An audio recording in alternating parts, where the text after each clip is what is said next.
Hello everyone. Today I am going to show you a little bit of how to use a really cool math website called Prodigy. So what is Prodigy? It is an online game that students play, and really truly they don't even realize that they are learning while they play it. I always love to sneak math into anything that I can. So why Prodigy? I love that my students want to learn. They don't realize they're doing it, but they want to play.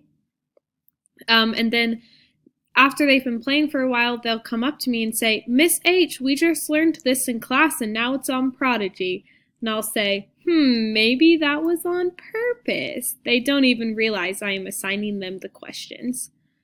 So some ISTE standards that align with this website.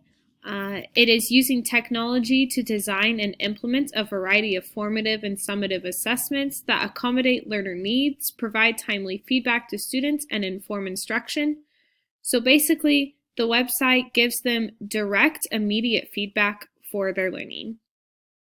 It also designs authentic learning activities that align with content area standards and use digital tools and resources to maximize active, deep learning. So yeah, students love it, and I'm always changing the standard that it is aligned to. My purpose and goal is to engage students in learning about their math and to teach math, ensure that they understand it.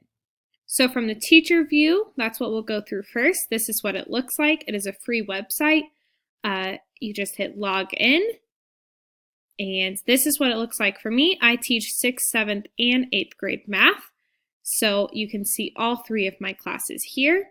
And if you go in and you click on one of them, I had to block out some student names over here, but you can see that we clearly had a lot of time in school to play on Tuesday.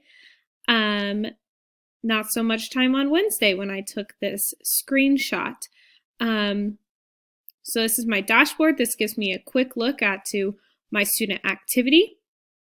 I can go click on students and it'll give me all of their usernames and passwords. I don't do that now, obviously.